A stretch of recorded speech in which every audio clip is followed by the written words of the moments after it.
वैकुंठ लोक नहीं जाना है। बोले वहां जाके करेंगे क्या, कुछ करने को है ही।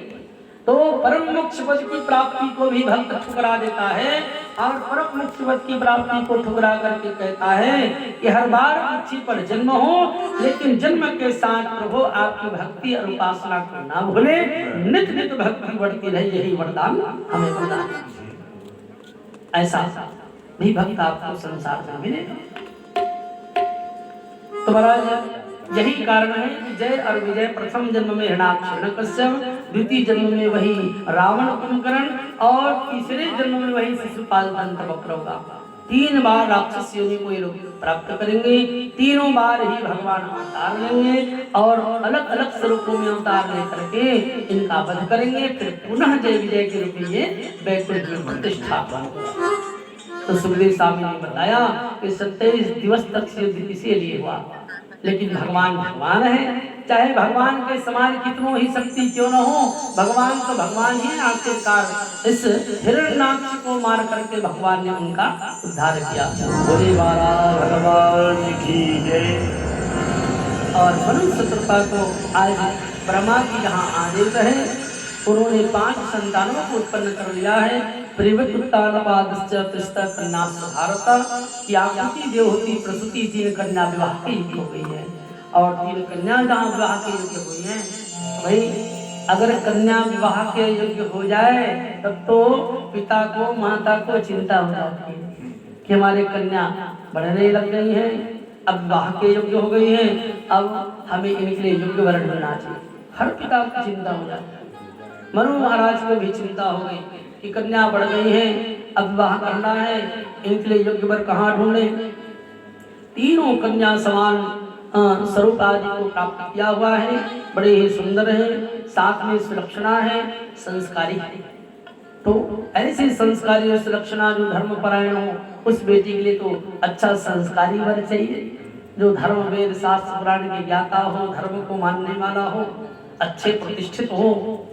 तो एक रुचि नाम के प्रजापति उस समय मिला कि रुचि नाम के प्रजापति के साथ आकृति नाम की जो कन्या थी, उनका विवाह मनु जी महाराज ने कराया कि एक कन्या का विवाह सानंद संपन्न हुआ। चलो कुछ भार कम तो हुई, 3 कन्या है, एक कन्या को हुई तो माता पिता के भार कम हो गई, चलो 2 बचा है, इस पर भी चिंतन करेंगे। श्री सुखदेव स्वामी महाराज परीक्षित जी को बतलाते हैं कि आकृति और रुचि प्रजापति की यहाँ ही भगवान ने अवतार लेने का निर्णय लिया कि मैं आकृति के गर्भ से ही अवतार लूंगा। और 24 अवतार में से भगवान ने दिव्य अवतार लिया, वो है यज्ञ नारायण का। बोले यज्ञ नारायण भगवान की जय। अन्नाधोन्ति भूतानि यज्ञाधोन्ति भूतानि पर्जन्या, अन्नाधोन्ति भूतानि पर्जन्यादन्न संभवः, यज्ञाधोन्ति पर्जन्यो यज्ञः कर्म संभवः। यज्ञ नारायण भगवान जो है समस्त सृष्टि की संचालन करते हैं।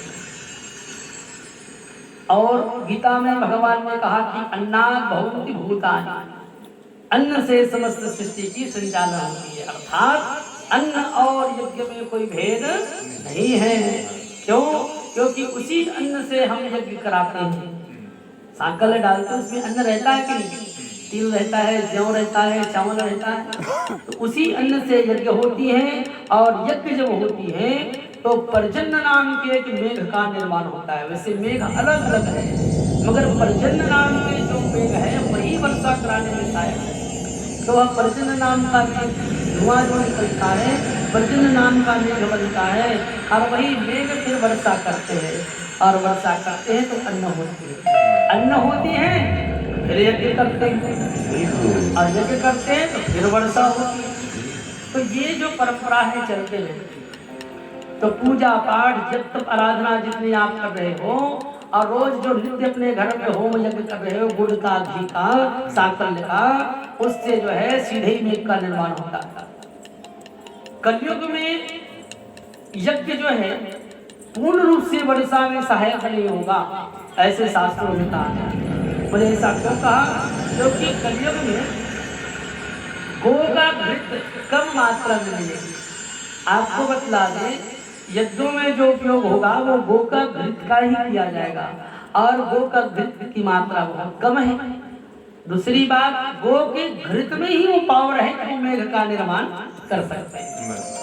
जैसे कि वैज्ञानिकों ने रिसर्च किया, इसको टाइट बनाकर, वैज्ञानिकों ने रिसर्च किया कि गो माता के गोबर में जो कीट होती है वही कीट जो है आकाश